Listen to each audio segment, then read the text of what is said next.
우리에게 필요한 믿음의 용기라는 제목으로 함께 말씀 나누도록 하겠습니다. 2012년 12월 16일에 여대생 조디싱이라고 하는 친구가 남자친구하고 같이 영화를 보고 그리고 나서 이제 집으로 귀가하기 위해서 버스를 탔습니다. 9시 30분경에 버스를 타고 이제 차를 타고 문이 닫히고 출발을 했어요. 버스가 출발을 했는데 버스가 노선을 벗어나는 겁니다. 노선을 벗어나자 먼저 그 안에 있었던 승객들이 6명이 있었는데 그 6명이 와서 시비를 걸었대요. 너네들 밤늦게 뭐하고 돌아다니는 거냐? 뭐 이러면서 막 시비를 걸었겠죠. 그랬더니 이 남자친구가 기사에게 가가지고 컴플레인을 했습니다. 막 컴플레인을 했는데 그 기사가 옆에 있었던 쇠몽둥이로 그를 내리쳤어요. 그리고는 그를 묶어놓고 다 결박하고 재갈 물린 다음에 그 조디싱이라는 여학생을 갖다가 집단 성폭행하고 구타해서 살인했습니다. 이 참 살벌한 이야기죠. 이게 인도에서 일어난 일입니다. 2012년에 인도법에 의하면 피의자들이 원하지 않으면, 부모가 동의하지 않으면 피의자의 실명을 공개하지 않는 것이 원칙이라고 합니다. 그런데 이것을 갖다가 부모님들이 반대하고 그것을 갖다가 다 공개를 해버렸어요. 그리고 이 법안 자체를 반대를 한다 이러고 나섰습니다. 그 이유가 뭐냐 하면 이렇게 잔인한 일이 벌어졌는데 피해자의 얼굴과 이름이 공개가 되지 않는다면 이런 일이 또 일어날 것이다. 그리고 인도에서는 이런 일이 생각보다 자주 일어난다고 합니다. 그래서 이 피해자들이 계속해서 숨어 있지 말고 얘기했으면 좋겠다. 그리고 내 딸도 사람들에게 추모받았으면 좋겠다. 뭐 이런 의미에서 했다고 그래요. 당시에 전 세계가 경악을 했습니다. 그리고 이 아주 유수한 방송국들마다 이 사건을 앞다퉈 다투면서 인도를 막 취재를 했어요. 그랬더니 그런 집단 성폭행 뭐 이런 일들이 생각보다 굉장히 자주 있다. 매우 잔인하다. 뭐 이런 이야기들이 있었습니다. 어떻게 사람이 이럴 수 있느냐. 인간의 탈을 쓰고 이럴 수 있느냐. 그런데 우리나라에도 이와 비슷한 사건들은 있습니다. 집단은 아니지만 어떻게 사람이 이럴 수 있지? 뭐 이런 사건들 되게 많이 일어나죠. 죄의 본성은요. 고금을 막론하고 똑같습니다. 죄의 본성은요. 똑같아요.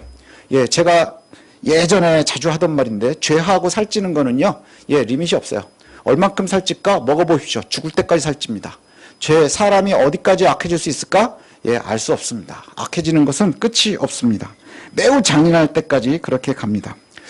오늘 인도에 있었던 사건, 굉장히 살벌한 것 같지만 이미 성경에도 비슷한 사건이 나옵니다. 그게 오늘 본문에 나오는 이야기거든요. 죄악의 도시 소돔에서 일어난 일입니다.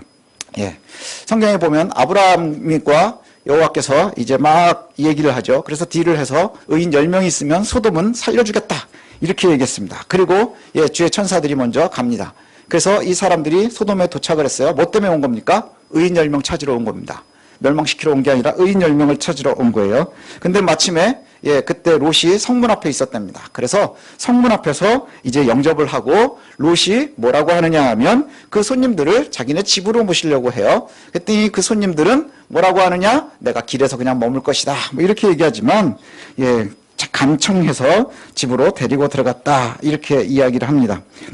그리고 나서는 식사를 대접하는데 아마도 무교병을 준비한 것을 보니까 발효를 시킬 시간도 없어서 그것으로 급하게 식사를 준비해서 대접한 것 같아요. 당시에 나그네를 대접하는 것은 의로운 사람들의 가장 특징 중에 하나로 표현이 됩니다.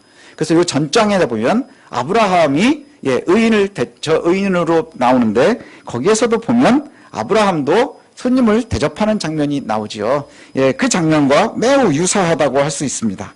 그래서 이때에 성에 살고 있었던 사람들은 사람을 갖다가 집으로 들이고 손님을 대접하면 그 의미는 뭐냐? 내가 당신의 안전까지도 보호하겠습니다. 이런 의미고요. 그 당시에는 보통 한 사흘까지는 묵을 수 있도록 그렇게 재워줬다고 합니다. 밤이 돼서 식사를 마치고 잠을 자려고 하는데 그때 동네 사람들이 몰려왔어요. 성경에 보니까 노소, 늙은이나 젊은이나 먼 그래서 먼 곳에 있는 애나 가까운 데 있는 애나 그 무슨 말일까요? 모두 다라는 뜻이요. 성에 있는 거의 모든 사람들이 몰려왔습니다. 그리고 나서는 뭐라고 하느냐? 야, 오늘 니네 집에 온 손님을 우리한테 내놔라. 이유가 뭐냐? 그때 아주 대놓고 이야기하는 것이 내가 그들을 상관하리라. 욕보일 것이다. 이렇게 이야기해요. 그냥 일부 불량배들이 아주 이상한 짓을 하는 게 아니라 아까 얘기했었던 나쁜 사람들의 버스를 잘못 타서가 아니라 그 소돔이라고 하는 곳을 갖다가 잘 보여주는 게 뭐냐? 모든 사람이 다 악하다는 거예요. 모든 사람이 다 악합니다. 그래서 천사는 의인 10명을 찾으러 갔는데 거기서 보니 의인이 없고 어떻다는 거예요? 의인이 아니라 악인이 100%인 성이 바로 소돔이라는 거예요. 사실은 우리가 살아가는 것도 이와 비슷해 보여요. 주변을 보면 의인보다는 악인들이 드러나는 것 같습니다. 그렇죠. 의인들은 조용히 살아가니까. 예, 점차 세상은 악해지고, 예, 그 다음에 점점 더 악해질 겁니다. 하나님의 공의는 고사하고, 그냥 착한 사람 찾기도 쉽지 않은 거예요.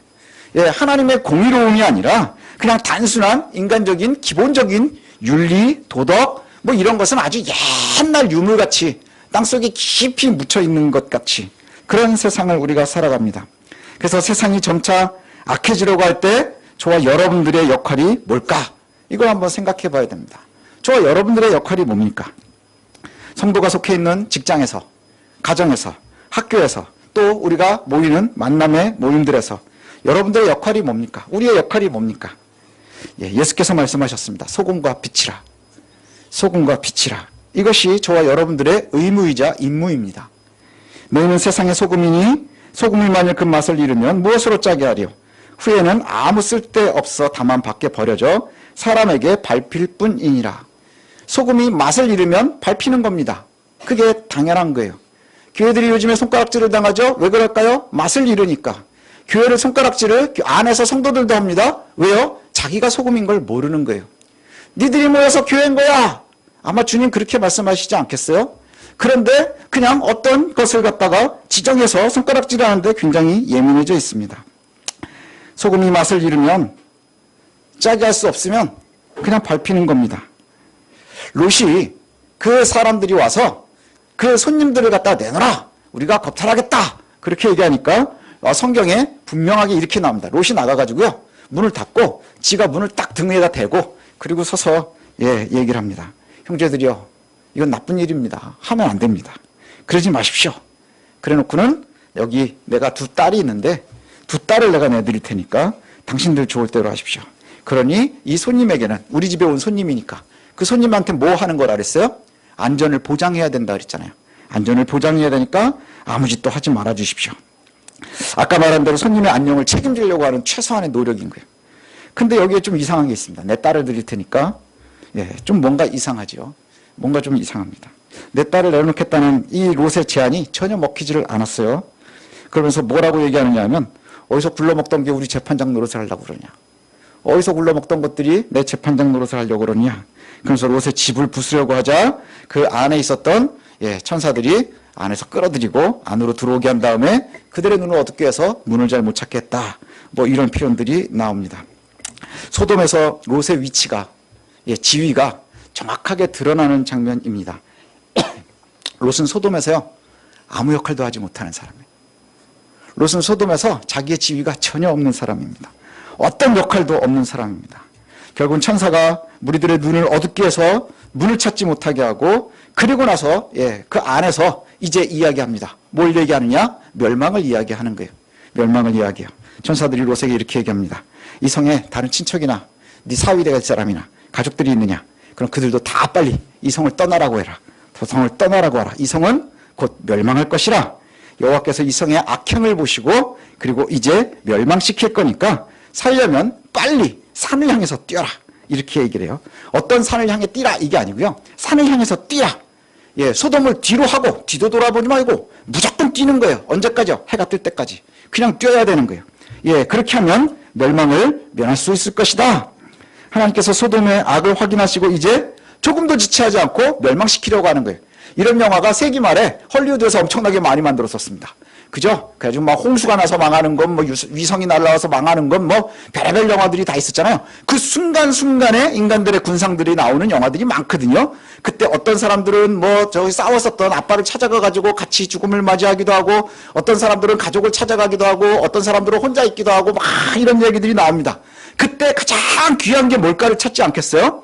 그리고 그 사람의 가장 밑바닥이 드러나지 않겠습니까? 그리고 나서 이제 그 상황을 갖다가 만나는 겁니다. 롯이 지금 멸망하게 된 거예요. 곧 망합니다. 그때에 너에게 가장 귀한 사람이 누구냐? 그 사람들 네 가족이고 사위고 형제가 있으면 빨리 떠나라고 해라. 그래서 딸의 예비 사위가 있었거든요. 예비사위 2명에게 얘기했습니다. 2명에게 얘기하자 뭐라고 얘기하느냐? 그들이 농담으로 여겼다 이렇게 얘기를 해요. 농담으로 여겼다. 어떤 목사님들이 그러더라고요. 아, 롯이 되게 재밌는 사람이었나 보다.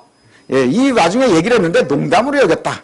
근데 그 농담이요, 우리가 얘기하는 우스갯소리의 의미가 아닙니다. 여기 농담으로 번역된 짜크라고 하는 단어는요, 조롱했다라는 뜻이에요. 조롱했다, 희롱했다, 비웃었다 이런 뜻입니다. 예, 얘 망할 거야. 망할 거니까 빨리 도망가. 지금 나가가지고 산을 향해서 뛰어야 돼. 절대로 뒤를 돌아보면 안 돼. 무조건 뛰어라고 얘기했더니 뭐라고 얘기하는 거냐? 제가 이제 상상을 해봤어요. 예, 장인어른 뛰어가세요. 예. 그리고 나서 뒤돌아서 그러겠죠. 별 거지 같은 소리를 다 듣네. 내가 이상한 집으로 장가를 가는 건가? 예, 뭐 이런 부분일 겁니다.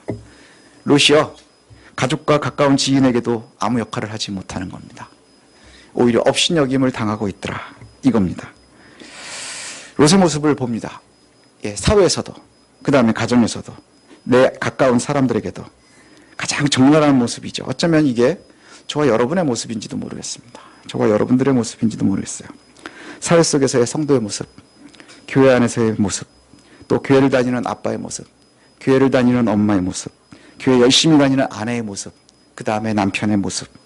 그러나 실제로는 아무 영향력도 없는, 그저 나는 혼자서 손님 오면 대접은 할 수 있는 의로운 모습은 가지고 있는데, 실제로 그 의로운 모습은 그냥 나 혼자만의 모습일 뿐이고 내가 그 어떠한 역할도 하지 못하는 거예요. 사회 속에서 죄 짓는 사람들에게 이거 옳지 못해 라고 얘기할 때도 아무 영향력이 없습니다. 심지어 가족들 안에서도 아무 영향력이 없습니다. 왜 그럴까요? 왜 그럴까요? 그걸 한번 고민해 봐야 됩니다. 혹 이 모습이 우리의 모습이라면 내가 고민 한번 해봐야 되겠죠. 왜 그럴까요? 천사가 소돔의 멸망의 순간에 구원의 소식을 들려준 거거든요. 그렇죠? 지금 멸망하지만 우리가 믿는 사람들이 이 얘기를 해야 되는 거예요. 마지막 멸망의 순간, 종말이다 그러면 사람들이 영화를 보니 망하는 거야, 다 죽는 거야 라고 생각을 하지만 그 종말은 우리의 구원의 상이에요. 종말이라는 것은 믿는 이들의 구원의 날이란 말이에요. 근데 그 구원의 날을 갖다가 이야기합니다. 근데 그 구원의 날이요, 굉장히 긴박하다는 거예요. 언제인지 우리가 알지 못하기 때문에, 때는 알 수 없기 때문에 가장 긴박하다는 것이죠. 근데 이것이 긴박하고 알 수 없지만 얼마나 소중한 정보입니까? 롯은 이제 뭐만 하면 되느냐? 예, 자기가 아무 영향도 없지만 그냥 뒤돌아보지 않고 나가서 산을 향해서 뛰기만 하면 되는 거예요. 그럼 살 수 있는 겁니다. 예, 비록 내가 아무 영향력도 없지만, 근데 그 영향력이 없는 이유를 이제 우리가 알 수 있는 게 뭐냐? 16절부터 보면 나와요. 16절에 어떤 표현이 나오냐면, 그래서 자 이제 뛰어! 그랬더니 사위들은 비웃었대요. 믿지 않았다는 얘기죠. 근데 롯은 지체했대요. 나가서 도망가면 살아. 근데 사위들은 비웃고 죄짓지 마 하는 이웃들도 비웃는데, 그럼 롯이라도 자기가 잘 신앙생활하고 있느냐? 의인도 잘 대접하고 잘 하고 있는 듯 하지만 롯은 지체한답니다. 행동하지 못하는 거예요. 무엇 때문인지 모르겠습니다. 행동하지는 못해요. 그래서 그 사람들이, 천사들이 롯의 손도 이끌고 아내도 이끌고 딸들도 이끌고 끌고 나간 거예요. 끌고 나간 거. 끌고 나갔는데 그 성 밖에서 롯이 한다는 소리가 이겁니다. 주께서 자비를 베푸셔서 우리가 살았습니다. 감사합니다. 그런데 나는 약해서 저 산을 향해서 뛸 수가 없어요. 이거예요.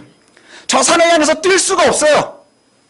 저 산에 도착하기도 전에 재앙이 나한테 올 것 같아요. 나 도저히 못하겠습니다. 그런데 저기 아주 조그만 성이 하나 있지 않습니까? 거기까지는 내가 뛰어갈 수 있을 것 같아요. 근데요, 우리가 조심해야 되는 게 소돔과 고모라 이렇게 되어 있죠. 거기에 가나안 평지에 있었던 도시들이 다 멸망하고 있는 거예요. 지금 그곳이 다 죄악 가운데 있는 거예요. 근데 저 성은 뭐라는 거예요? 아주 작잖아요.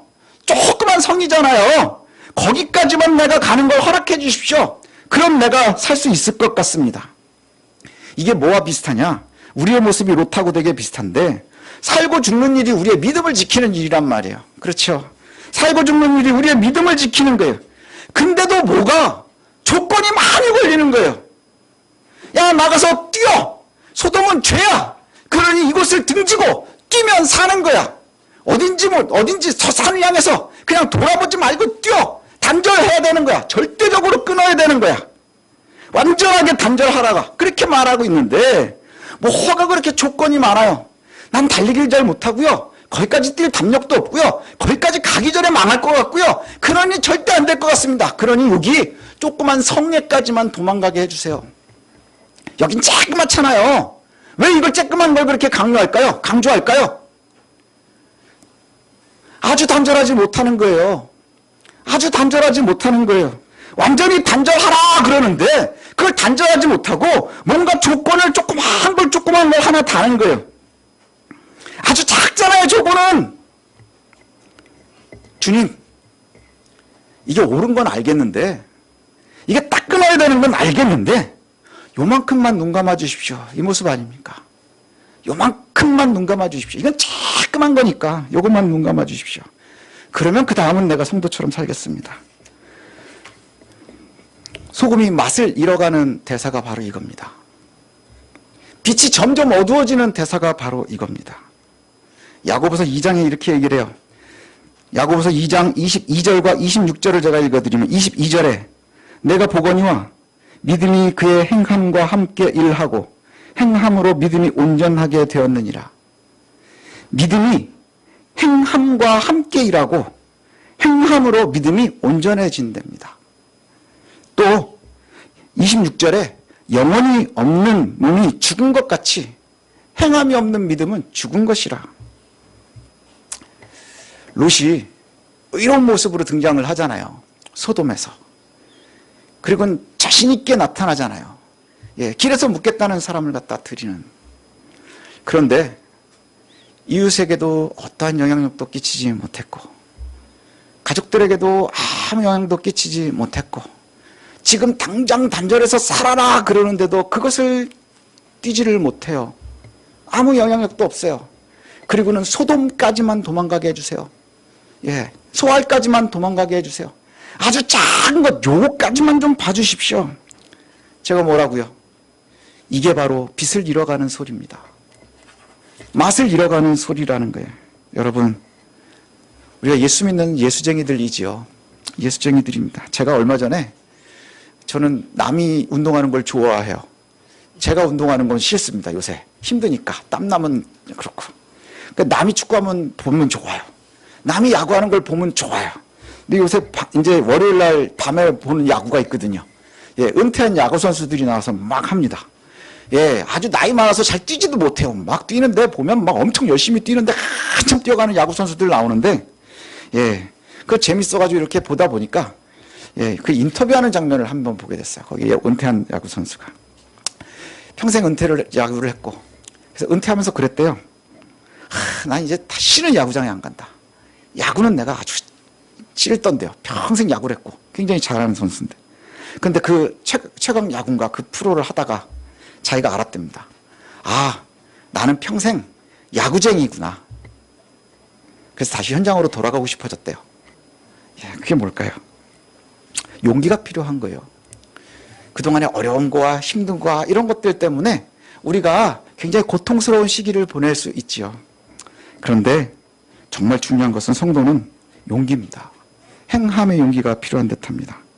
롯이 딱 우리들의 모습과 비슷해요. 명목상 성도의 모습입니다. 평소에 손님 대접도 잘해요. 아주 의로운 모습도 갖고 있어요. 그런데 속해 있는 사회에서, 내가 속해 있는 조직에서, 심지어 내 가정에서 내 가족에게 아무런 영향도 미치지 못해요. 심지어는 그 멸망하는 긴박한 순간에도 살기 위해 뛰려는데 두려워서 뛰지를 못해요. 이게 혹 우리들의 믿음의 모습이 아닌가 싶습니다. 전할 수 있는 사람들한테 전하면 같이 살라고 하는데, 그래서 겨우겨우 전했더니 아무도 귀담아 듣지 않고 비웃어요. 단 말입니다.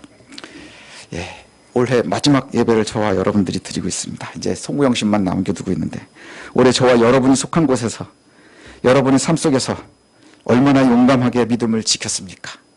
제가 이 설교를 준비하면서 진짜 회개를 많이 한 것 같아요. 나같이 용기 없는 사람도 설교한다고 맨날 앞에서 잘난 척을 그렇게 했구나. 예, 그렇게 의로운 듯 했구나. 그런데 우리의 모습을 한번 되돌아봤으면 좋겠습니다. 이 질문에 자신 있게 대답할 수 있었으면 좋겠어요. 2024년도에 이 질문에 정말 용기 있게 답했으면 좋겠습니다. 예. 올해 저와 여러분이 속한 곳에서 여러분의 삶 속에서 성도의 모습으로 얼마나 용감했습니까? 얼마나 의미가 있었습니까? 얼마나 영향력을 끼쳤습니까? 이것에 자신 있게 대답하기 위해서 우리에게 필요한 것이 바로 믿음의 용기입니다. 행할 수 있는 믿음의 용기. 그 믿음을 위해서, 그 용기를 위해서 저와 여러분들이 열심히 기도하시고 노력하셨으면 좋겠습니다. 그리고 성령께 구하십시오. 하나님, 나 혼자 할 수 없을 때에 롯을 이끌고 성 밖으로 데리고 나온 그 천사의 모습처럼 나를 좀 이끌어 주십시오. 예, 이끌어 주십시오. 그것이 저와 여러분들의 기도의 모습이 되었으면 좋겠습니다.